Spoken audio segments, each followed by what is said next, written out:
ஆண்டவர் இந்த மாதம் நமக்கு ரொம்ப அழகான ஒரு வாக்கு தத்தத்தை ஆண்டவர் நமக்கு தந்திருக்கிறார். எல்லாரையும் எடுத்துக்கொள்ளலாம்.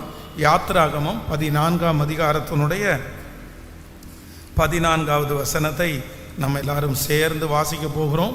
யாத்திராகமம் 14ஆம் அதிகாரத்தினுடைய 14வது வசனத்தை நம்ம எல்லாரும் சேர்ந்து வாசிக்க போகிறோம். கர்த்தர் உங்களுக்காக யுத்தம் பண்ணுவார், நீங்கள் சும்மா இருப்பீர்கள் என்றான். இன்னொரு விசை கூட எல்லாரும் வாசிக்கலாம். கர்த்தர் உங்களுக்காக யுத்தம் பண்ணுவார்,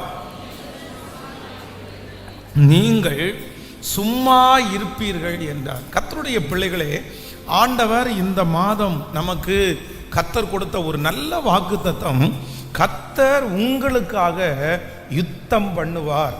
இந்த மாதம் ஆண்டவர் நமக்காக யுத்தம் பண்ணுகிற ஒரு மாதமாக இருக்க போகிறது. எந்தெந்த இடத்துலெல்லாம் நாம் யுத்தம் பண்ணுவோமோ, நான் நம்புகிறேன் சிலர் மாமிசத்தோடு நீங்கள் யுத்தம் பண்ணலாம், சிலர் அந்தகார லோகாதிபதிகளோடு யுத்தம் பண்ணலாம், சிலர் வீட்டுக்கு அருகாமையில் இருக்கிறவர்களோட யுத்தம் பண்ணலாம், சிலர் வேலை ஸ்தலத்திலே யுத்தம் பண்ணலாம். எங்கேயோ ஒரு இடத்துல உங்களுக்கு ஒரு யுத்தம் நடந்து கொண்டிருக்கலாம். ஆனால் ஆண்டவர் இந்த மாதம் வாக்கு கொடுக்கிறார், அந்த யுத்தத்தை அவர் கையிலே எடுப்பேன் என்று வாக்கு கொடுக்கிறார். நான் உனக்காக அந்த யுத்தத்தை கையிலே எடுத்து, இனி யுத்தம் உங்களுடையது அல்ல, இனி யுத்தம் நீங்கள் செய்ய வேண்டியதில்லை. ஆண்டவராகிய தேவன் வாக்கு கொடுக்கிறார், நான் உனக்காக யுத்தம் பண்ணுவேன். நம்முடைய தேவனாகிய கர்த்தர் எந்த இடத்திலையும் அவர் தோற்று போன தேவன் அல்ல. அவர் எங்கேயுமே தோற்று போகவில்லை. வேதம் சொல்லுகிறது, அவர் யுத்தத்திலே வல்லவர், அவர் யுத்தத்திலே ஜெய கொடியை நமக்காக நிறுத்துகிறவர். நான் நம்புகிறேன், இதுவரையிலும் உங்களுக்காக எத்தனையோ பேர் யுத்தம் பண்ணி இருக்கலாம், உங்கள் சார்பிலே உங்களுக்காக எத்தனையோ பேர் வழக்காடலாம். ஆனால் அது ஒரு திருப்திகரமா இல்லாமல் இருக்கலாம், அது உங்களுக்கு ஒரு முடிவிற்கு வராமல் இருக்கலாம். எத்தனையோ பேர் ஃபைட் பண்ணி பார்த்துட்டாங்க, எத்தனையோ பேர் எனக்காக யுத்தம் பண்ணி பார்த்துட்டாங்க. ஆனா அந்த இருதயத்தை திருப்பவே முடியல, அந்த மனுஷனை மாற்றவே முடியல. ஆனால் ஆண்டவர் வாக்கு கொடுக்கிறார், தேவன் யுத்தத்திலே நிற்பார், ஆனால் கண்டிப்பாக அந்த யுத்தத்திலே ஜெயம் நமக்கு வராமல் போகாது. கர்த்தர் வாக்கு கொடுக்கிறார், மனுஷனால் செய்யக்கூடாததை நான் செய்து முடிப்பேன். கர்த்தர் உங்களுக்காக யுத்தம் பண்ணுவதற்கு இந்த மாதம் களத்திலே இறங்குவேன் என்று வாக்கு கொடுக்கிறார். விசுவாசிக்கிறவர்கள் கைகளை மேலே உயர்த்தி இந்த வார்த்தையை நான் நம்புகிறேன், இந்த வார்த்தையை நான் நம்புகிறேன் சொல்லுங்க. விசுவாசத்தோட ஜெபம் பண்ணுங்க. கர்த்தருடைய யுத்தம் பலத்த விதமாக இருக்கும். கர்த்தருடைய யுத்தம் இஸ்ரவேல் ஜனங்களை காப்பாற்றும். கர்த்தருடைய யுத்தம் பெண் மான்களை ஈனும்படி செய்யும். கர்த்தருடைய யுத்தம் காதேஸ் வனாந்தரத்தை அதிர பண்ணும். ஓ ஹalleluya! ஆண்டவர் வாக்கு கொடுக்கிறார், எவ்வளவு பெரிய கோட்டையா இருந்தாலும் என் தேவன் இந்த மாதம் எனக்காக யுத்தம் பண்ணுவார், எனக்காக அவர் யுத்தம் பண்ணுவார். எவ்வளோ பெரிய தேவன் பாருங்க, எவ்வளோ பெரிய தேவன். ஆனா அவர் என்ன சொல்றார் அப்படின்னு சொன்னா, நீ என்னுடைய பிள்ளையா இருக்கிறதுனால நான் உனக்காக யுத்தம் பண்ணுவேன். ஒரு தகப்பன் ஒரு தாய் தன்னுடைய பிள்ளைகளுக்காக யுத்தம் பண்ணுகிறது போல, அமைதியா இருக்காதது போல ஆண்டவர் சொல்கிறார், நானும் அப்படியே செய்வேன். விசேஷமாக 1ஆம் தேதி ஆண்டவர் ஒரு 3 காரியத்தை ஆண்டவர் நம்மோடு பேசினார். நம்பர் 1, ஆண்டவர் யாருக்காக ஆண்டவர் யுத்தம் பண்ணுவார் அப்படின்னு சொன்னா, ஆயுதமே இல்லாதவர்களுக்காக நான் யுத்தம் பண்ணுவேன் என்று கர்த்தர் வாக்கு கொடுக்கிறார். கைகளை உயர்த்தி ஒரு ஹல்லேலூயா சொல்லலாம். ஆண்டவருடைய பிள்ளைகளே, ஒருவேளை உங்களுக்கு விரோதமாய் யுத்தம் நடந்து கொண்டிருக்கிற அந்த யுத்தத்தை எதிர்ப்பதற்கு உங்க கையில ஆயுதங்கள் இல்லாமல் இருக்கலாம். அப்படின்னா அந்த மனுஷனை எதிர்க்கிற அளவுக்கு எனக்கு பணம் இல்லை, அந்த பிரச்சனையை எதிர்க்கிற அளவுக்கு எனக்கு ஞானம் பத்தாது, அந்த காரியத்தை எதிர்க்கிற அளவுக்கு எனக்கு ஆள் பலன் இல்லை, எனக்கு விரோதமாய் நடந்து கொண்டிருக்கிற யுத்தத்தை நான் எப்படி நடத்த போறேன். ஆனா நம்முடைய தேவன் யார் அப்படின்னு சொன்னா, வேதம் சொல்லுகிறது, நமக்காக அவர் யுத்தம் பண்ணுகிறவர். எப்ப யுத்தம் பண்ணுவார் அப்படின்னு சொன்னா, என்னுடைய கையிலே பட்டயம் இல்லை என்று தெரிந்து அமைதியாய் போகிறவர் அல்ல. என் கையில ஒன்றும் இல்லைன்னு தெரிஞ்சா அவர் இறங்கி எனக்காக யுத்தம் பண்ணுவதற்கு கர்த்தர் வல்லவராயிருக்கிறார். இந்த சத்தத்தை கேட்கிற நிறைய பேருடைய கையில, உங்க கையில பட்டயம் எதுவுமே இல்லை, அதை எதிர்க்கக்கூடிய திராணி எதுவுமே இல்லை. அந்த யுத்தத்தை நடத்துவதற்கு உங்க கையில பணம் இல்லை, அந்த யுத்தத்தை நடத்துவதற்கு உங்களுக்கு பேச்சு திறமை இல்லை. ஆனால் ஆண்டவர் வாக்கு கொடுக்கிறார், உன் கையிலே ஒன்றும் இல்லாதிருந்தாலும் இந்த யுத்தத்திலே நீ ஜெயித்து விடுவாய். சிம்சோன் கர்த்தர் அவனுடைய கையிலே ஒன்றும் இல்லாதிருந்தும் சிங்கத்தை கிழித்து போட்ட அந்த அபிஷேகத்தை கர்த்தர் கொடுத்தது போல இன்று ஆயுதமே இல்லாமல் ஜெயத்தை நான் உனக்கு தருவேன் என்று கர்த்தர் வாக்கு கொடுக்கிறார். உங்க இருதயத்தினுடைய அங்கலாய்ப்பை தேவன் பார்த்திருக்கிறார், கர்த்தர் பார்த்திருக்கிறார். ஹல்லேலூயா. நம்பர் 2, இரண்டாவதாக ஆண்டவர் 1ஆம் தேதி நம்மோடு கூட பேசினார். ஆண்டவர் யாருக்காக யுத்தம் பண்ணுவார் அப்படின்னு சொன்னா, அப்படின்னா எதிராளிகளை விட பலவீனமாய் இருக்கிறவர்களுக்காக யுத்தம் பண்ணுகிறவர் நம்முடைய ஆண்டவர். இன்றைக்கு இந்த சத்தத்தை கேட்கிற ஆண்டவருடைய பிள்ளைகளே, உங்களோட வாக்குவாதம் பண்ணுகிற, உங்களோட சண்டை செய்கிற, இல்லைன்னா உங்களோட பிரச்சனை பண்ணுகிற உங்களுடைய எதிராளி ரொம்ப பெரிய ஆளா இருக்கலாம், ரொம்ப பெரிய மனுஷனா இருக்கலாம், பெரிய பேர் பெற்ற ஆளா இருக்கலாம். ஆனா அவங்களுக்கு முன்னாடி நீங்க ரொம்ப சாதாரணமானவர்களாய் பலனற்றவர்களாய் நீங்கள் இருக்கலாம். ஆனால் ஆண்டவர் ஒரு கூட்டத்திற்காக கர்த்தர் யுத்தம் பண்ணுவார். எந்த கூட்டத்திற்காக யுத்தம் பண்ணுவார் அப்படின்னா, எதிராளியை விட பலன் குறைந்திருக்கிற பிள்ளைகளுக்கு யுத்தம் பண்ணுகிறதற்கு கர்த்தர் வல்லவராய் இருக்கிறார். இது தீர்க்க தரிசனமான வார்த்தை. நான் நம்புகிறேன், பலவீனமான உனக்காய் பலனான இயேசு யுத்தம் பண்ணுகிறார். ஆமென். இயலாமையில இருக்கிற உங்களுக்காக சகலத்தையும் செய்கிற தேவன் உங்களுக்காக யுத்தம் பண்ணுகிறதற்கு வல்லவராய் இருக்கிறார். நீங்க தான் நினைச்சீங்க, எவ்வளோ பெரிய மனுஷன், நான் எப்படி யுத்தம் பண்ணுவேன்? நமக்காய் கர்த்தர் யுத்தம் பண்ணுவார். ஆமென். நம்பர் 3, மூன்றாவதாக ஆண்டவர் யாருக்காக கர்த்தர் யுத்தம் பண்ணுகிறார் அப்படின்னு சொன்னா, எல்லா விதத்திலையும் நமக்கு சமாதானமா இருந்து யாரோ 2 பேர், யாரோ ஒருத்தர் அந்த சூழ்நிலையில, அப்படின்னா எவ்வளோ உயர்ந்தாலும் எவ்வளோ வளர்ந்தாலும் அந்த ஒரு நபர் நம்மோட சண்டை போட்டுட்டே இருக்கலாம், அந்த ஒரு நபர் நம்மளை தாழ்த்திட்டே இருக்கலாம். எனக்கு எல்லா விதத்திலையும் எனக்கு ஓகே, எங்கேயுமே எனக்கு யுத்தம் இல்லை, ஆனா இந்த ஒரே ஒரு நபர் தான் எனக்கு பிரச்சனையா இருக்காங்க, இந்த 2 பேர் எனக்கு விரோதமா பண்ணிட்டே இருக்கிறாங்க, இதனாலே எனக்கு நிம்மதி இல்லை, இதனாலே எனக்கு வேலை செய்ய முடியல. ஆனா ஆண்டவர் வாக்கு கொடுக்கிறார், அதன் நடுவிலே நான் உனக்காக யுத்தம் பண்ணி அந்த இடத்துல ஒரு பெரிய ஜெயத்தை நமக்கு தருகிற நல்ல தேவன் கர்த்தர் நமக்காக யுத்தம் பண்ணுவார். ஒரு 10 விசை கைகளை மேல உயர்த்தி எல்லாரும் சொல்லுங்க பார்க்கலாம், கர்த்தர் எனக்காக, கர்த்தர் எனக்காக யுத்தம் பண்ணுவார், கர்த்தர் எனக்காக யுத்தம் பண்ணுவார், கர்த்தர் எனக்காக யுத்தம் பண்ணுவார், கர்த்தர் எனக்காக. என் பிள்ளைக்காக ஆண்டவர் யுத்தம் பண்ணுவார், என் கணவனாருக்காக ஆண்டவர் யுத்தம் பண்ணுவார், என் எதிர்கால வாழ்க்கைக்காக ஆண்டவர் யுத்தம் பண்ணுவார். இந்த யுத்தம் என்னுடையது அல்ல, இந்த யுத்தம் கர்த்தருடையது. இந்த யுத்தம் என்னுடையது அல்ல, இந்த யுத்தம் கர்த்தருடையது. நான் ஜெயத்தை பார்ப்பேன், கர்த்தர் என் கண்களால் ஜெயத்தை பார்க்கும்படியாய் செய்கிற ஒரு நல்ல தேவன். ஹல்லேலூயா. கர்த்தருடைய பிள்ளைகளே, இந்த வசனத்தை கடந்த நாட்களிலே நான் தியானித்து அதற்கு பிறகாக நான் நேற்றைக்கு இரவில் இந்த வார்த்தைக்காக நான் ஜெபித்து கொண்டிருக்கும் போது ஆண்டவர் அந்த இடத்துல ரொம்ப அழகாய் சொல்லுகிறார், கர்த்தர் உங்களுக்காக யுத்தம் பண்ணுவார், நீங்க சும்மா இருப்பீர்கள், நீங்க சும்மா இருப்பீர்கள். அப்போ ஆண்டவர் அந்த இடத்துல ஒரு வார்த்தையை சொல்றாரு, நீ என்ன பண்ணுவ அப்படின்னு சொன்னா, நீ சும்மா இருப்பாய். ஆண்டவருடைய வார்த்தை சொல்லுவது, ஒரு விதத்திலே நாம் செயல்படுவது நமக்கு பலனா இருக்கிறது, ஆனால் சும்மா இருப்பது பலன் அப்படின்னு ஆண்டவர் சொல்றாரு. சும்மா இருக்கிறது பலன். ஆண்டவருடைய பிள்ளைகள் சில இடங்களில் நம்ம என்ன பண்ணணும் அப்படின்னு சொன்னா, எதுவுமே பண்ணாம யுத்தம் பண்ணாம சும்மா இருக்கிறதுக்குரிய கிருபையா ஆண்டவரிடத்துல கேட்கணும். ஆனால் நமக்கு நிறைய பேருக்கு முடியாத ஒன்று என்ன அப்படின்னா, நம்மளால் சும்மா இருக்க முடியாது. நம்ம எப்படி பார்த்துட்டு சும்மா இருப்போம் பாருங்க. ஆண்டவர் தான் கடைசியாக சீடர்களை பார்த்து இந்த மாதிரி நம்ம ஜெபம் பண்ணணும், என் கூட வாங்க அப்படின்னு சொன்னார். ஆனால் சீடர்கள் எல்லாருடைய கண்களும் நித்திரை மயக்கமாக இருந்ததுனால எல்லாரும் பார்த்தீங்கன்னா தூங்கிட்டாங்க. ஆனால் கடைசியில் பேதுரு தன்னுடைய கைகளிலே இருக்கிற பட்டயத்தை எடுத்து அங்கே இருக்கிற மல்கூஸ் அப்படின்ற ஒருத்தருடைய காதை வெட்டுறாரு. அப்போ ஆண்டவர் என்ன சொல்றாரு அப்படின்னா, பட்டயத்தை எடுக்கிறவர்கள் பட்டயத்தாலே மடிவார்கள், உன் பட்டயத்தை நீ உரையிலே போடு. நீ என்ன யுத்தம் பண்ற? நீ யுத்தம் பண்ண வேண்டிய நேரம் அல்ல, நீ சும்மா இருக்க வேண்டிய நேரம்.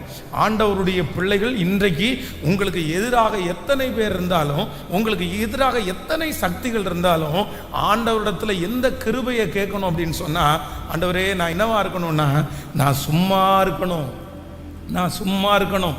நீங்க சும்மா இல்லாவிட்டால் ஆண்டவர் உங்களுக்காக யுத்தம் பண்ண முடியாது. நீங்க போய் அந்த இடத்துல பேசினா ஆண்டவர் உங்களுக்காக பேச முடியாது. நீங்க அந்த இடத்துல போய் மற்றவர்களோட சண்டை போட்டா ஆண்டவர் அந்த இடத்துல இருக்கவே முடியாது. ஆனால் நான் நம்புகிறேன், நீங்க சும்மா இருப்பீர்களேயானால் உங்களுக்காக யுத்தம் பண்ணுகிறதற்கு கர்த்தர் தேடி வருகிற தேவனா இருக்கிறார். அப்போ இந்த வார்த்தை எனக்கு ரொம்ப பிடிச்சிருச்சு. ஆண்டவர் என்ன சொல்றாரு அப்படின்னா, நீங்க சும்மா இருங்க, நீங்க சும்மா இருங்க.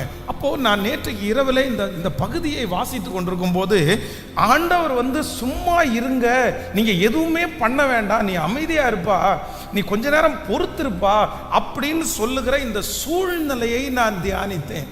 எந்த சூழ்நிலையில ஆண்டவர் ஒரு தேவனுடைய பிள்ளைய சும்மா இருக்க சொல்றாரு?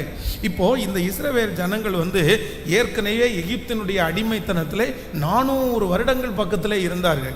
இப்போ ஆண்டவர் 10 வாதையை அனுமதித்து கர்த்தர் பொன்னோடும் பொருளோடும் அவர்களை புறப்பட செய்தார். இப்போ எல்லாரும் வர்றாங்க. வருகிற வழியில பார்த்தீங்க அப்படின்னு சொன்னா, பின்னாடி பார்வோனுடைய சேனை, ஆண்டவர் மறுபடியும் பார்வோனுடைய இருதயத்தை கடினப்படுத்தி பார்வோனுடைய சேனை துரத்தி கொண்டே வருகிறது. முன்னாடி செங்கடல் இருக்கிறது. நீங்க ஒரு வசனத்தை வாசிங்க பார்க்கலாமே, எடுத்துக்கொள்ளலாம். நீங்கள் 14ஆம் அதிகாரம், யாத்ராகமம் 14ஆம் அதிகாரத்தினுடைய 8வது வசனத்தை வாசிக்கலாமா? 14ஆம் அதிகாரம் 8வது வசனம். கர்த்தர் எகிப்தின் ராஜாவாகிய பார்வோனின் இருதயத்தை கடினப்படுத்தினார், அவன் இஸ்ரவேல் புத்திரரை பின்தொடர்ந்தான். இஸ்ரவேல் புத்திரர் எகிப்தியர் குதிரை வீரர்களோடும் ரதங்களோடும் சேனைகளோடும் அவர்களை தொடர்ந்து போய் சமுத்திரத்து அண்டையிலே பாகால் சேவுக்கு எதிராக இருக்கிற ஈரோத் பள்ளத்தாக்கின் முன்னணியிலே பாளையம் இறங்குகிற அவர்களை கிட்டினார்கள். கர்த்தருடைய பிள்ளைகளே, இந்த இடத்துல என்ன வாசிக்கிறோம் அப்படின்னு சொன்னா, இத்தனை அற்புதங்களை பார்த்தார்கள், இத்தனை வாதைகளை அந்த ராஜா பார்த்தாச்சு, இவ்வளவு வாதை. ஆனா என்ன அப்படின்னு சொன்னா, இந்த பார்வோனுடைய இருதயமும் அவனோடு கூட சேர்ந்தவர்களுடைய இருதயமும் என்ன ஆச்சு அப்படின்னா, ரொம்ப கடினமா மாறிடுச்சு, ரொம்ப கடினமா மாறிடுச்சு. வருகிறவங்க எப்படி வர்றாங்க அப்படின்னு சொன்னா, சரி சரணடைஞ்சா விட்டுறலாம், இது அவங்க மன்னிப்பு கேட்டா விட்டுறலாம் அப்படின்னு நினைச்சு வரல. அந்த எதிராக இருக்கிற மனிதர்கள் எப்படி நினைச்சு வர்றாங்க அப்படின்னு சொன்னா, என் இருதயம் கடினமா இருக்குது, இவ்வளோ பெரிய தீங்கை எங்களுக்கு நீங்க செஞ்சுட்டு போயிட்டீங்க, உங்களை பார்த்தா கண்டிப்பா நாங்க என்ன பண்ணிடுவோம்னா, இந்த செங்கடலுக்கு முன்பாக உங்களை அழிச்சிருவோம், உங்களை அழிச்சிருவோம். அவர்களுடைய இருதயம் கடினமாகவே இருக்கிறது. உங்களை வாழ விட மாட்டோம், உங்களை முன்னேற விட மாட்டோம். நீங்க ஒன்று நன்றாய் கவனிங்கள். முதலாவதாக ஆண்டவருடைய பிள்ளைகளை பார்த்து கர்த்தர் சொல்றாரு, நீங்க சும்மா இருக்கணும்.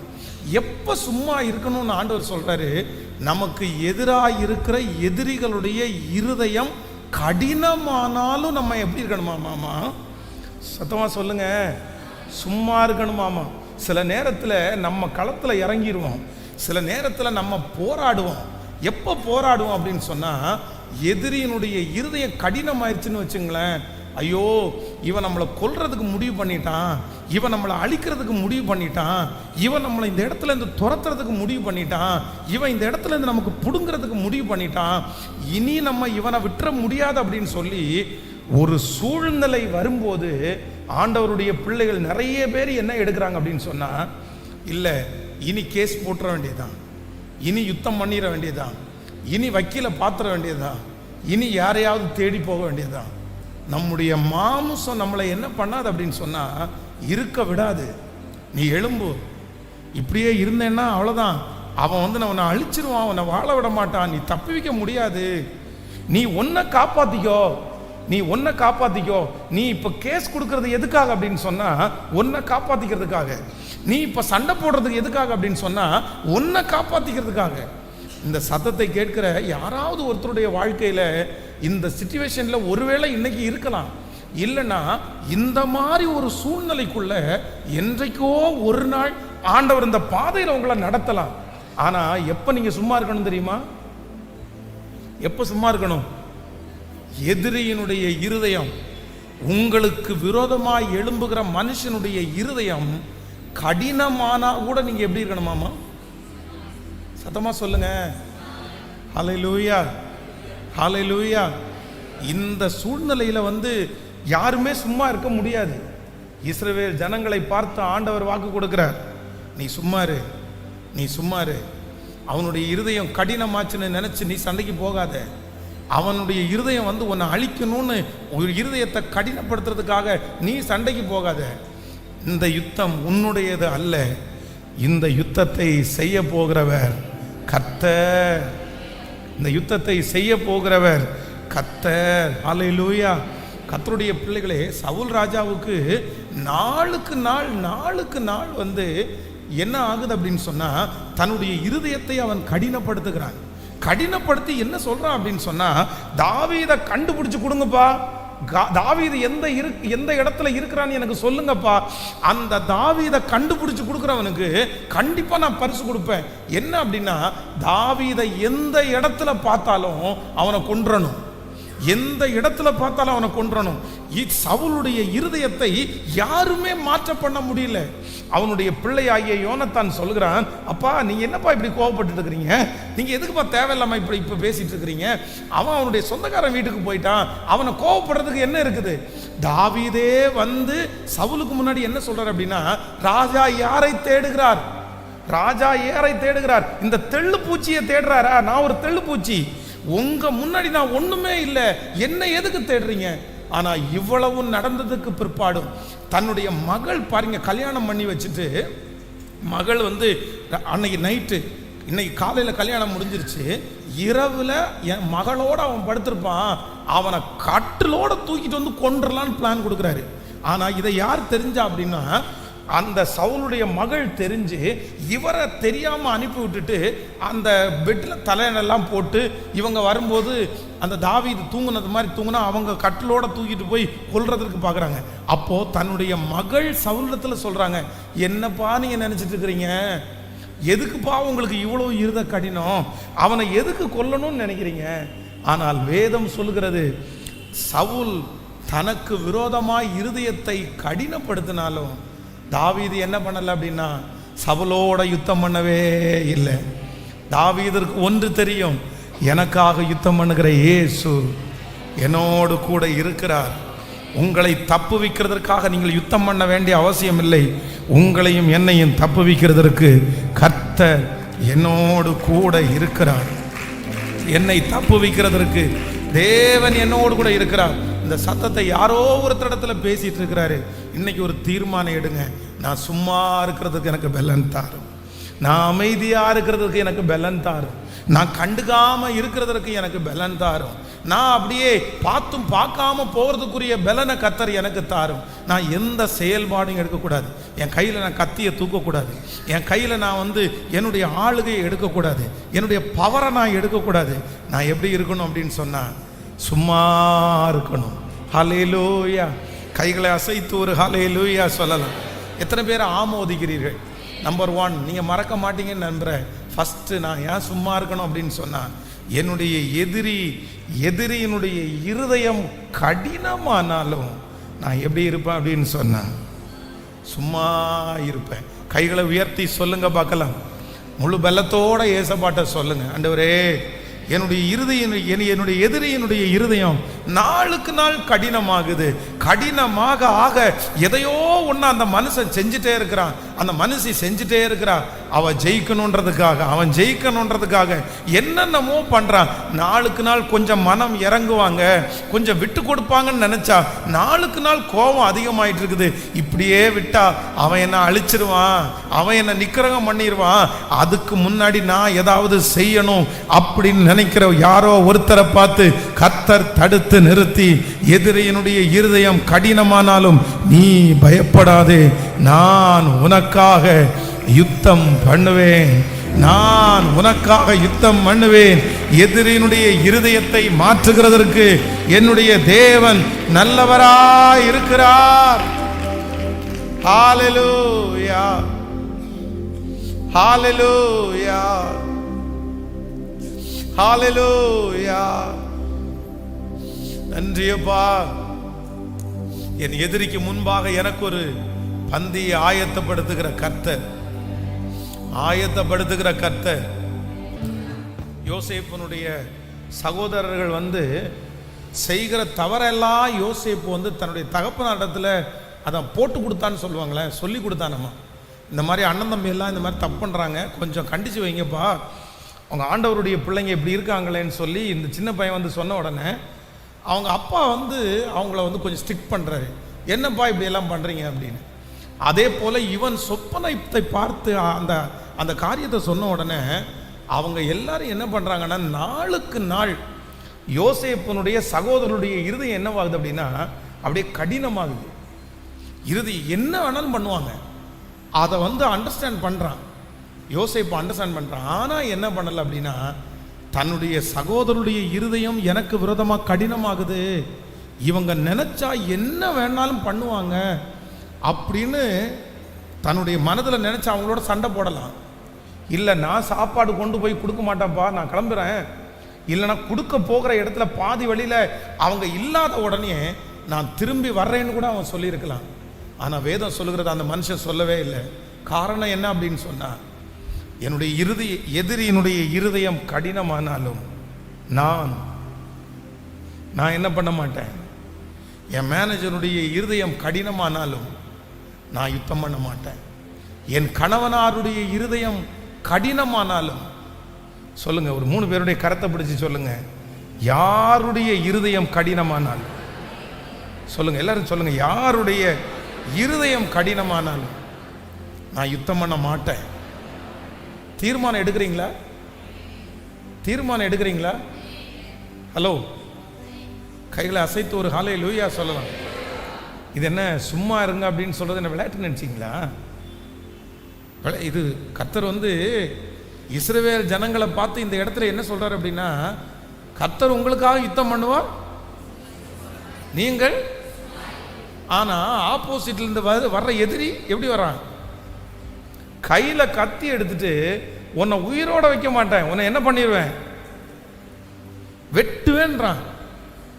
இப்படி ஒருத்தர் உங்களை பார்த்து ஓடி வர்றாங்க, ஒருத்தர் வெட்டுறதுக்கு, நீ காமிச்சு கொடு அப்படின்னா நம்ம காமிச்சு கொடுத்துருவோமா?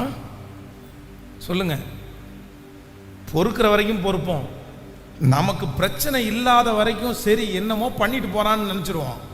ஆனா அவன் இருதயம் கடினப்பட்டு நம்மளை அழிக்கிறதுக்கு பிளான் பண்ணிட்டான்னா, நமக்கு நஷ்டம் உண்டு பண்றதுக்கு பிளான் பண்ணிட்டான்னா, நம்ம சைட்ல இருந்து ஏதாவது இருந்தா, ஹலோ, கணவன் மனைவிக்கு சண்டை நடக்குதுன்னு வச்சுங்களேன், ஒருவேளை மனைவியோ கணவனோ கோர்ட்டுக்கு போயிட்டான்னு வைங்களேன், கோர்ட்டுக்கு ஃபர்ஸ்ட் போற ஆளு பக்கமா எழுதுவாங்க.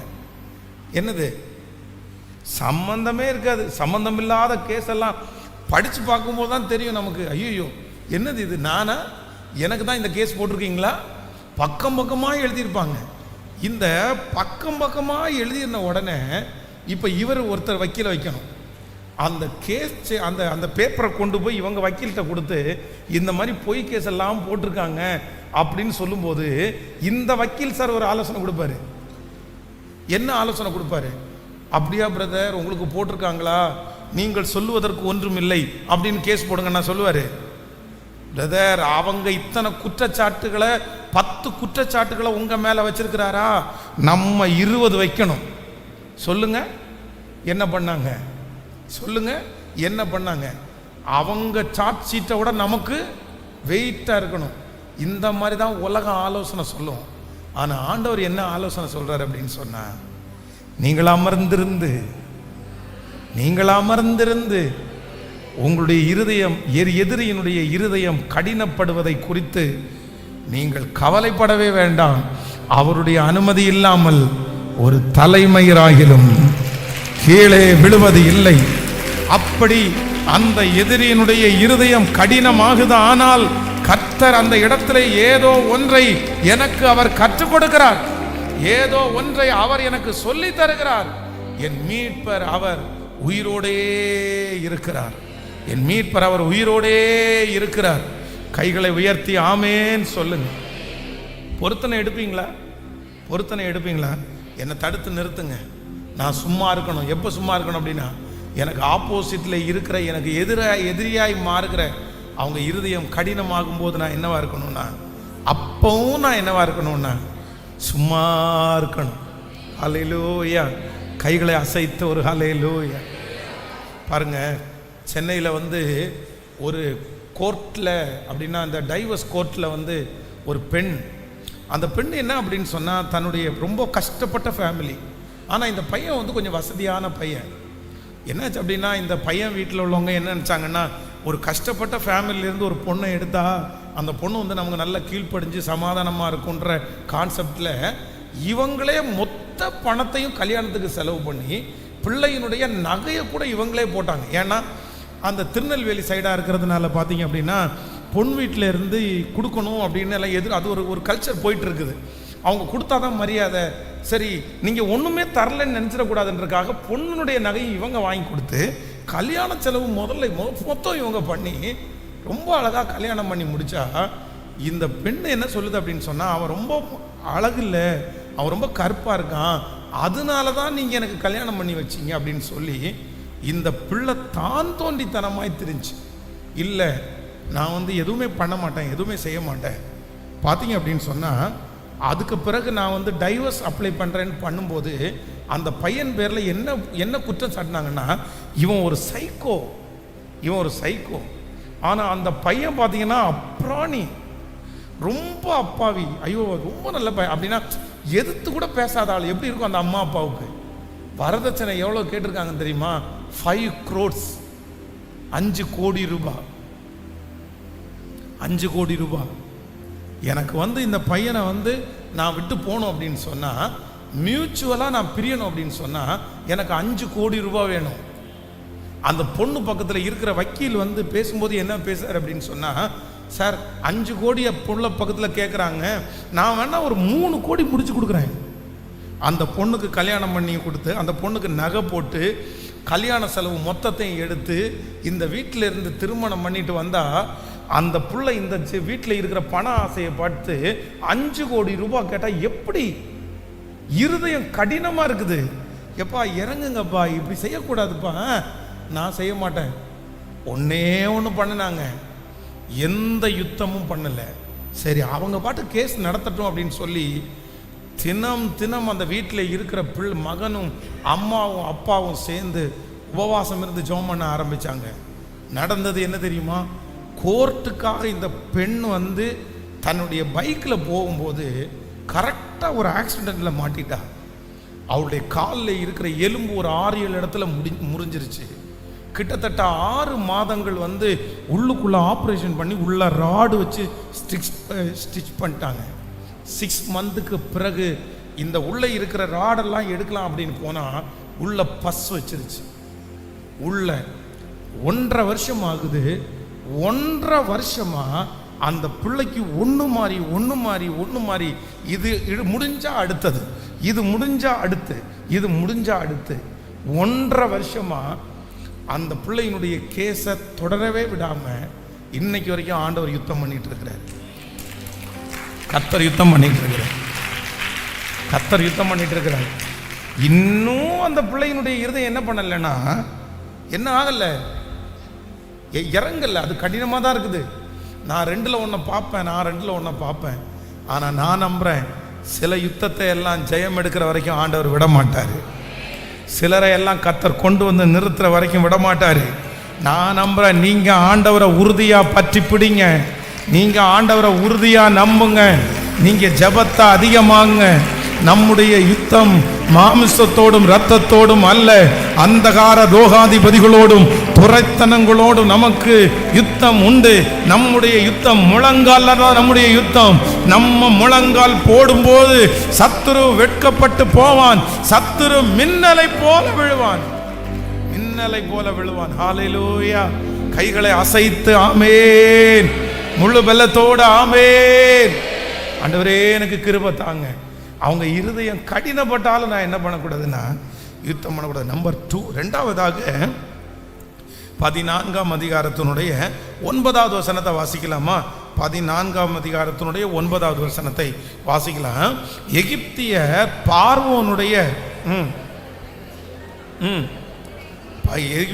பார்வோனுடைய சகல குதிரைகளோடும் ரதங்களோடும் அவனுடைய குதிரை வீரரோடும் சேனைகளோடும் அவர்களை தொடர்ந்து போய் சமுத்திரத்து அண்டையிலே பாகால் செயோவிலுக்கு எதிராக இருக்கிற ஈரோத் பள்ளத்தாக்கின் முன்னாடியிலே பாளையம் இருக்கிற அவர்களை கிட்டினார்கள்.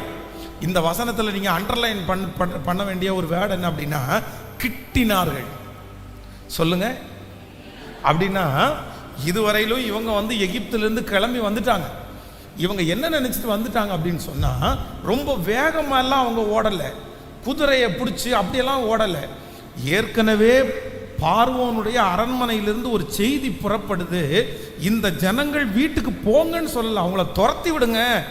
நம்ம பாடுவோம், பொன்னோடும் பொருளோடும் புறப்பட செய்தாரே அப்படின்னா, இந்த இஸ்ரவேல் ஜனங்கள் கிட்டத்தட்ட 400 வருடமா எகிப்தியருடைய வீட்டில் என்னென்ன சேர்த்து வச்சிருந்தாங்களோ எல்லாத்தையும் கொடுத்து அவங்கள என்ன பண்ணாங்க? போனா போதுப்பா, எதை வேணா எடுத்துட்டு போப்பா, தங்கமா எடுத்துட்டு போப்பா, கம்மலா எடுத்துட்டு போப்பா, பைக்கா எடுத்துட்டு போப்பா, காரா, நீ என்ன பண்ணனா போதும் சொல்லுங்களேன். போனா போதும். இப்போ போனா போதும்னு அனுப்பி வச்சா நம்ம வந்து ரொம்ப வேகமா போவோமா இல்லை ஸ்லோவா போவோமா?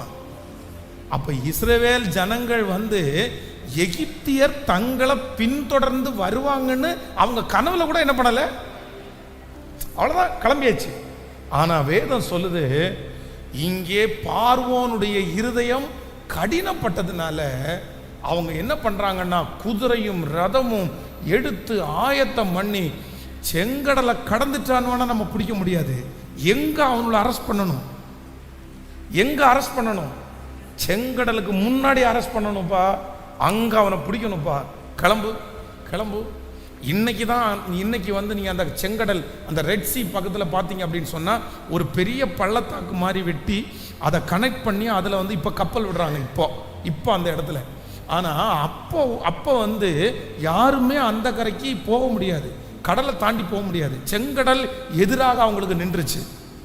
முன்னாடி செங்கடல், எதிராக இருக்கிற பார்வோனுடைய சேனை 1 கிலோமீட்டருக்கு அந்த பக்கம் இருந்தா கூட நம்ம என்ன பண்ணுவோம் அப்படின்னு சொன்னா, சரி பரவாயில்ல, இன்னும் கொஞ்சம் டைம் இருக்குது, நம்ம வேற ஏதாவது யோசிக்கலாம் அப்படின்னுவோம்.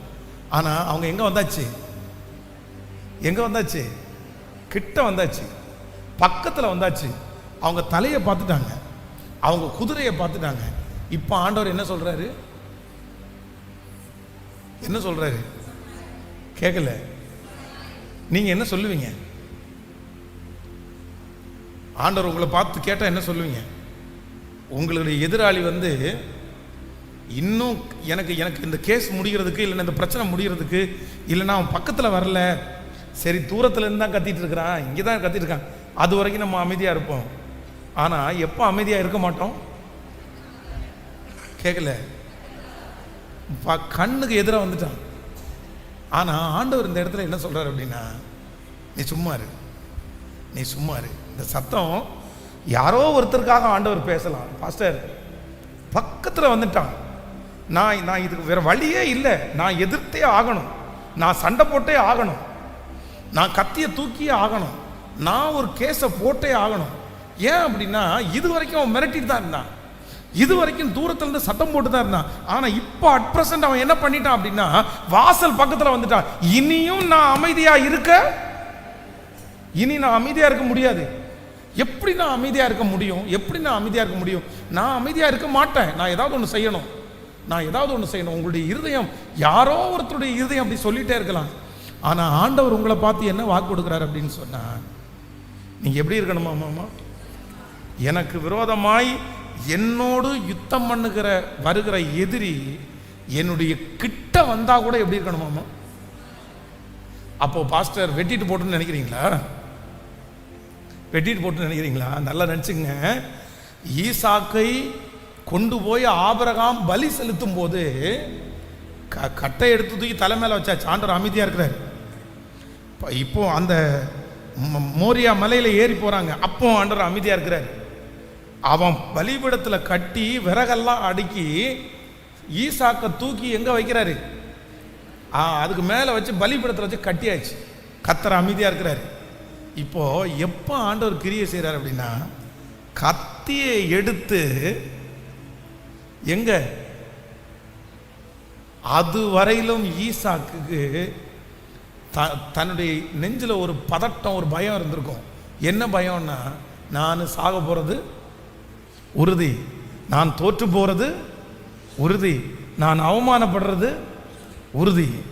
ஆனா கழுத்துக்கு பக்கத்தில் கத்தி வரும்போது ஆண்டவர் ஸ்டாப், ஹே நிறுத்தப்பா, பிள்ளையாண்டான் மேல். சிஸ்டர், 10 அடி தூரத்தில் இருக்கும்போது நீங்க பயப்பட வேண்டாம். சிலர் 100 அடி தூரத்தில் இருக்கும்போது பயப்பட, ஐயோ வந்துட்டான், பக்கத்தில் வந்துட்டான், 1 கிலோமீட்டர் தான் இன்னும் இருக்குது, இன்னும் கொஞ்ச நாள் தான் இருக்குது. கர்த்தர் சொல்ற, நீ பயப்படாதீங்க. வாசல்ல வந்துட்டாங்களா, பயப்படாதீங்க.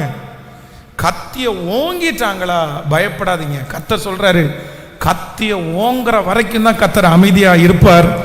கத்தி உங்க மேல படுவதற்கு, அந்த பிரச்சனை உங்க மேல படுவதற்கு நல்ல கரங்களை தட்டி முழு பலத்தோட நிச்சயமா ஆண்டவர் விடவே மாட்டார். கத்தி என் மேல படுவதற்கு ஆண்டவர் விடவே மாட்டார், என் மேல விட மாட்டார். அன்றியும் அவருடைய தீர்மானத்தின்படி அழைக்கப்பட்டவர்களாகி தேவனிடத்தில் அன்பு கூறுகிறவர்களுக்கு சகலமும், சொல்லுங்க சகலமும். எனக்கு ஒரு கிருபையை கொடுங்க ராஜா, எனக்கு ஒரு கிருபை கொடுங்க. என்ன கிருபைன்னா, நான் சும்மா இருக்கணும். எப்போ சும்மா இருக்கணும் அப்படின்னு சொன்னா, என்னுடைய எதிரி, எனக்கு விரோதமான மனிதர்கள் என்னுடைய பக்கத்திலேயே வந்தாலும், இனி வழி இல்லைன்னு சொல்ற சூழ்நிலை வந்தா கூட, நான் அந்த இடத்துல என்னவா இருக்கணும் அப்படின்னு சொன்னேன், யார் பார்த்து கொள்வார் என்றார், யெகோவா ஈரே, கர்த்தர் பார்த்து கொள்வார். ஈசாக்கு ஏசேக்குல வந்துட்டாங்க, சரி பரவாயில்ல. இப்ப எங்கேயும் அவங்க விடல அப்படின்னு சொன்னா, சித்தனாவிலும் அவங்க விடல. ஆனா ஆண்டவர் அவங்களுக்கு பக்கபலமா இருந்தாரா? அந்த தேவன் தான் இன்றைக்கு வாக்கு கொடுக்கிறார், நான் உனக்காக, சொல்லுங்க, நான் உனக்காக யுத்தம், நான் உனக்காக யுத்தம். சொல்லுங்க, ஆண்டவரே இந்த வார்த்தையை நான் நம்புறேன். ஆண்டவரே, நீர் எனக்காக யுத்தம் பண்ணுகிறவர், நீர் எனக்காக யுத்தம் பண்ணுகிறவர். சொல்லுங்க, முழு பலத்தோட சொல்லுங்க, ஆண்டவரே நீர் எனக்காக யுத்தம் பண்ணுகிறவர், நீர் யுத்தம் பண்ணுகிறவர். எனக்கு இதுல ஒரு வசனம் ரொம்ப பிடிச்சிருச்சு. நீங்க 14வது அதிகாரத்தினுடைய யாத்திராகம் 14:19 வாசிங்க பார்க்கலாமே. 14:19 எழுதுங்கள். 14:19. அப்பொழுது இஸ்ரவேலின் சேனைக்கு முன்பாக நல்லா கவனிங்க, தெளிவா வாசிங்க. அப்பொழுது இஸ்ரவேலரின் சேனைக்கு முன்பாக நடந்த தேவதூதனானவர் விலகி அவர்களுக்கு பின்னாக நடந்தார். அவர்களுக்கு முன் இருந்த மேக ஸ்தம்பம் விலகி அவர்கள் பின்னே நின்றது. இன்னொன்னு வாசிங்க அடுத்து. அது எகிப்தியரின் சேனையையும் இஸ்ரவேலின் சேனையையும் ராம் முழுவதும் ஒன்றோடொன்று சேராதபடி அவைகள் நடுவிலே வந்து எகிப்தியருக்கு அது மேகமும் அந்தகாரமுமா இருந்தது, இஸ்ரவேலுக்கோ அது இரவை. அல்லேலூயா, அல்லேலூயா. ஆண்டவர் யுத்தம் பண்ணாதீங்கன்னு சொன்னதுக்கு ஒரு பெரிய அர்த்தம் இருக்குது. ஆண்டவர் யுத்தம் பண்ணாதீங்கன்றதுக்கு ஒரு நோக்கம் இருக்குது. எதிரி பக்கத்தில் வந்த உடனே இஸ்ரவேல் ஜனங்கள் எல்லாரும் மோசையை பார்த்து, எகிப்திலே எங்களுக்கு பிரேத குழிகள் இல்லை என்றா இந்த சமுத்திர வனாந்திரத்தில் எங்களை கொல்றதுக்காக கூட்டு வந்தீங்கயா? அங்கே எனக்கு பிரேத குழிகள் இல்லையா, கல்லறை இல்லையா? அத்தனை பேரும் கல் எடுத்து அவ்வளோ பிரச்சனை பண்றாங்க. ஆனா மோசை ஜனங்களை பார்த்து என்ன சொல்றாரு அப்படின்னா, எப்படி இருங்க, சும்மா இருங்கப்பா, கர்த்தர் உங்களுக்காக யுத்தம் பண்ணுவார். அங்க இருக்கிற 4 பேர் எப்படி பைத்தியமாடவங்க எப்படி பேசிட்டு இருக்கிறான் பாரு. பக்கத்துல வந்துட்டாங்க, இதை கண்ணுக்கு முன்னாடி எதிரி கத்தி கை தூக்கினா, சும்மா இருந்தா என்ன பண்றது, எதுக்க வேண்டாமா, ஏதாவது கொடுங்கப்பா, ஏதாவது கொடுங்கப்பா. ஆனா இப்ப என்ன நடக்குது அப்படின்னு சொன்னா, இஸ்ரவேல் ஜனங்கள் எகிப்திலிருந்து புறப்படும் போதே தேவதூதன் எப்படி நடத்துறாங்க, தேவதூதன் முன்னாடி போறாரு, இஸ்ரவேல் ஜனங்கள் பின்னாடி வர்றாங்க. இப்போ இவங்க பக்கத்துல வந்தாங்கன்னு தெரிஞ்ச உடனே அந்த தேவதூதன் முன்னே இருந்து இப்ப எங்க வர்றாராமா, பின்னாடி வந்துட்டாராமா. இப்ப பின்னாடி வர்றதுனால வேதம் சொல்லுகிறது, அவங்க இவங்களை என்ன பண்ண முடியல. நான் நம்புறேன், தீர்க்க தரிசனமா ஆண்டவருடைய வார்த்தையை சொல்றேன், உங்க பக்கத்துல வந்திருக்கிற எதிரியை பார்த்து பயப்படாதீங்க. உங்க பக்கத்துல நெருக்கமா வந்திருக்கிற பிரச்சனையை பார்த்து பயப்படாதீங்க. அந்த பிரச்சனையும் உங்களையும் பிரிக்கிறதற்கு தேவன் ஒரு பலத்த காற்றை, ஒரு மேக ஸ்தம்பத்தை, ஒரு அக்கினி ஸ்தம்பத்தை, ஒரு தேவ தூதனை, ஓ ஹalleluya, அந்த தேவதூதன் முன்பாக நடந்து கொண்டிருந்த அந்த தேவதூதன் எப்படி அங்கே இருந்து வந்து நடுவாக நின்று இஸ்ரவேல் ஜனங்களையும் அவர்களையும் பிரித்தார்களோ, அதே போல கர்த்தர் வாக்கு கொடுக்கிறார், அந்த எதிரி நெருங்க விடாமல் உங்களை பாதுகாக்கிறதற்கு. ஆமேன், ஆமேன், ஆமேன். இப்பொழுதே அது நடக்கட்டும். தொட முடியாது, தொட முடியாது. அது எவ்வளவு நேரம் ஆமா, எவ்வளவு நேரம்? ராத்திரி முழுக்க என்ன நடந்துச்சுன்னே தெரியல. ஆனா என்ன பண்ண முடியல, இவ்வளவு தூரம் வேகமா வந்தவங்களுக்கு முன்னாடி போக முடியல. என்னமோ ஒரு தடை, என்னமோ. இப்ப என்ன நடக்குது அப்படின்னா, இந்த செங்கடல் 2ஆக பிரிக்கப்பட்டு ஜனங்களெல்லாம் கடந்து போனதுக்கு அப்புறம் அந்த தடை அப்படியே எடுக்கப்படுது.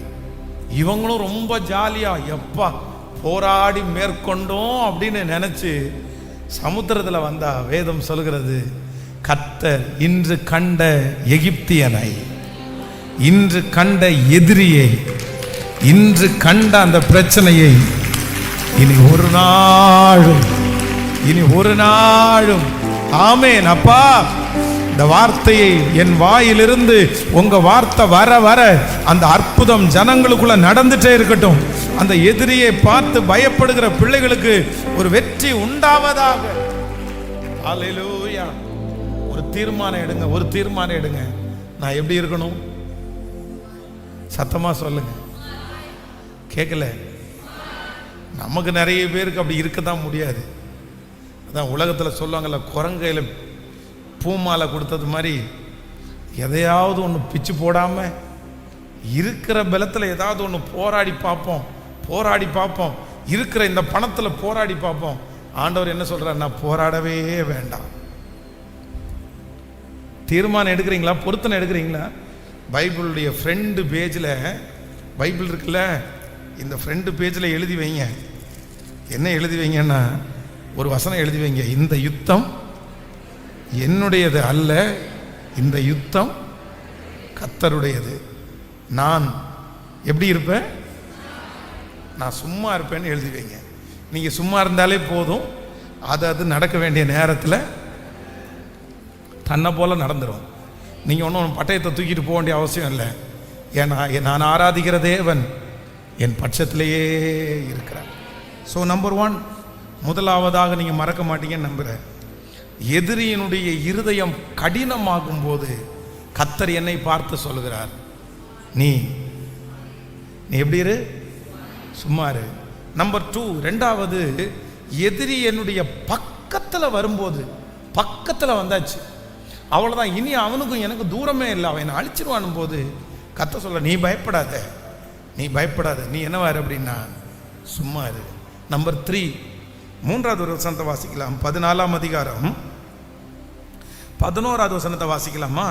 14ஆம் அதிகாரம் 11வது வசனத்தை வாசிக்கலாம். அன்றியும் அவர்கள் மோசையை நோக்கி, எகிப்திலே பிரேத குழிகள் இல்லை என்றா வனாந்தரத்திலே சாகும்படி எங்களை கொண்டு வந்தீர். நீர் எங்களை எகிப்திலிருந்து புறப்பட பண்ணினதினால் எங்களுக்கு இப்படி செய்தது என்ன? நாங்கள் எகிப்திலே இருக்கும்போது நாங்கள் எகிப்தியருக்கு வேலை செய்ய எங்களை சும்மா விட்டுவிடும் என்று சொன்னோம் அல்லவா? நாங்கள் வனாந்தரத்திலே சாகிறதை பார்க்கலாம், எகிப்தியர்களுக்கு வேலை செய்கிறது எங்களுக்கு நலமாயிருக்குமே என்றார்கள். இப்போ இவங்க மனசுல இவங்க என்ன சொல்றாங்க அப்படின்னு சொன்னா, மோசையை பார்த்து 11வது வசனத்திலிருந்து மோசையை பார்த்து என்ன சொல்றாங்க அப்படின்னு சொன்னா, எகிப்திலே எங்களுக்கு பிரேத குழிகள் இல்லை என்றா இங்கே என்ன கொண்டு வந்தீங்க? அதுக்கு அப்போ நம்பர் 1 என்ன அப்படின்னா, அவங்க மனசுல பிக்ஸ் பண்ணிட்டாங்க, நாங்க இங்க என்ன பண்ண போறோம் சொல்லுங்களேன். கல்லறையை பற்றி ஒருத்தன் பேசுறாங்க அப்படின்னு சொன்னா அவன் மனசுக்குள்ள என்ன பயம் வந்துச்சு? மரண பயம், சாவு பயம் வந்துருச்சு. பிரேத குழிகள் இல்லை என்றால் நாங்கள் சாகும்படி எங்களை நீர் கொண்டு வந்தீர்.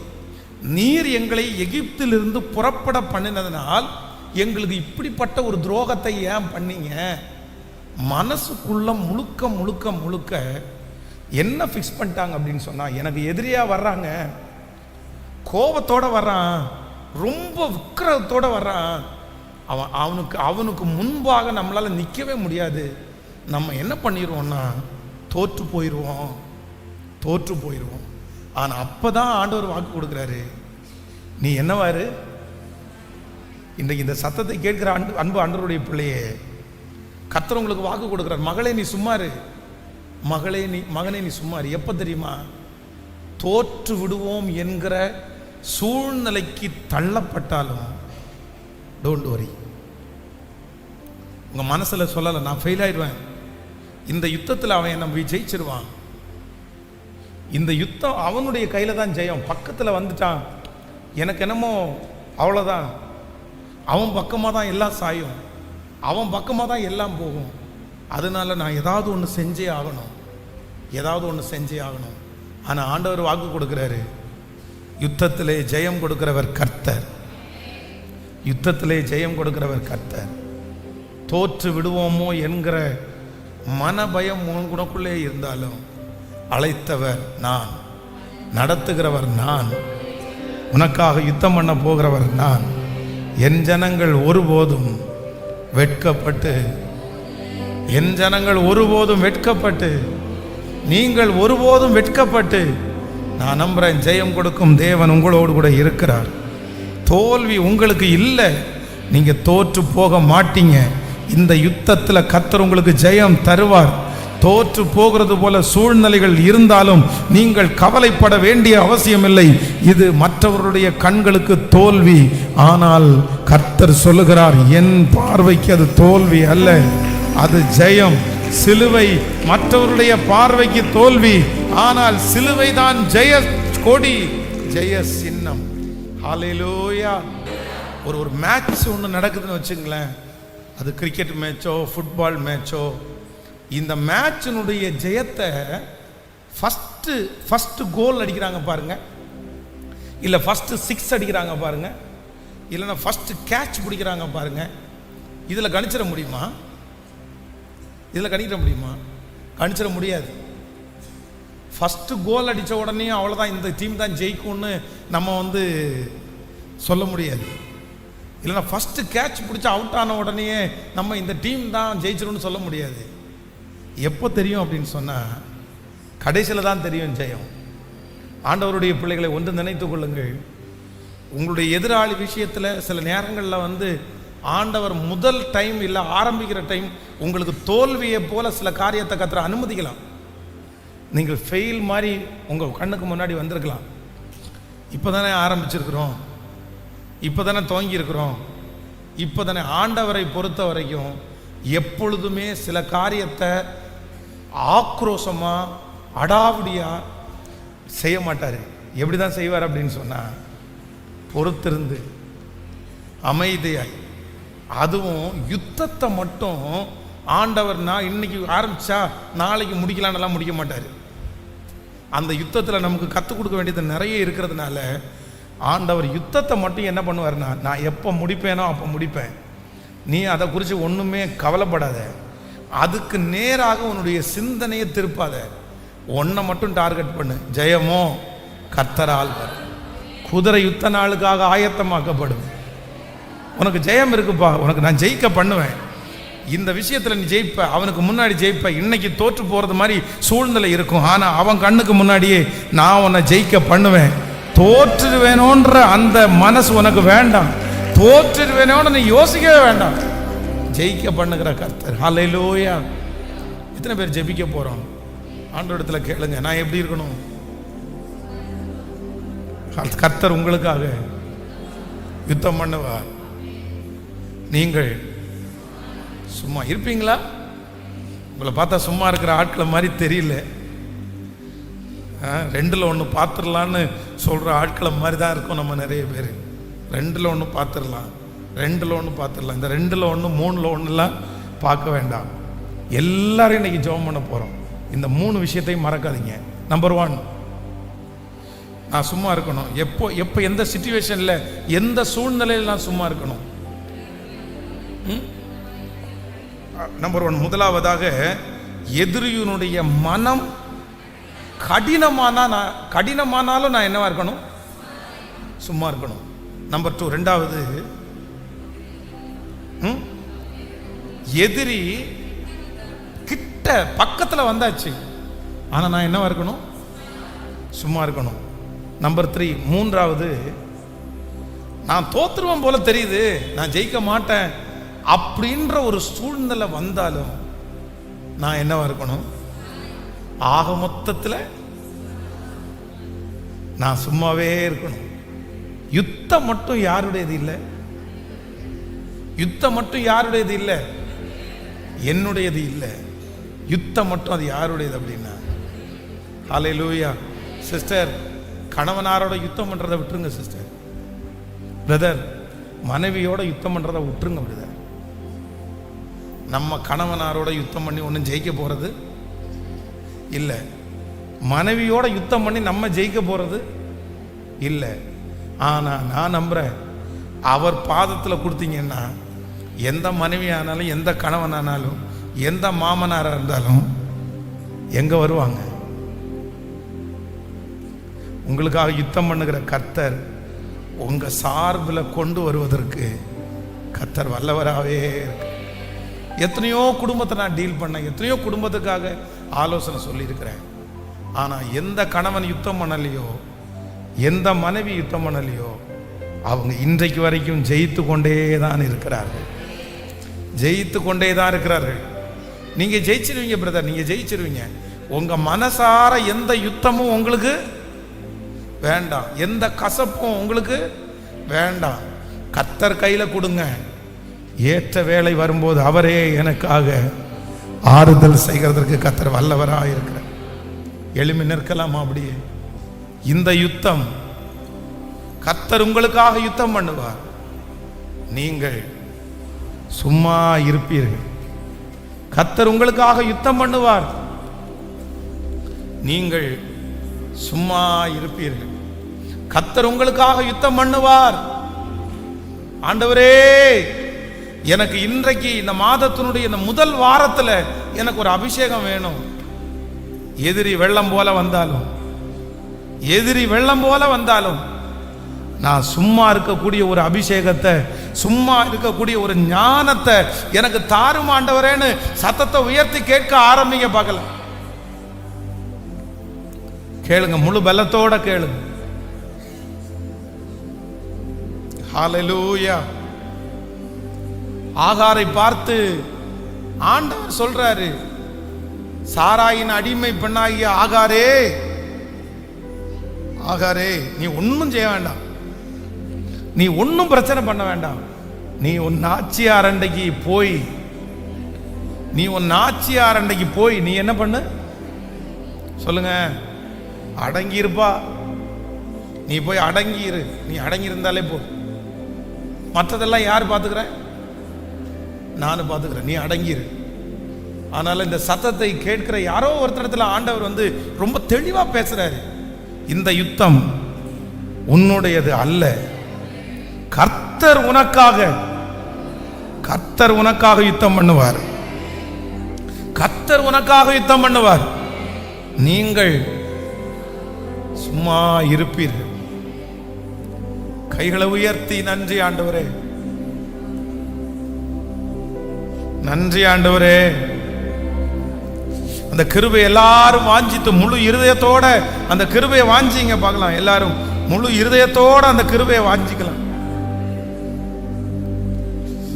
முழு இருதயத்தோட ஆண்டவரே கிருபை சொல்லுங்க. ஆண்டவரே உம்முடைய கிருபை தயவு இயேசுவே.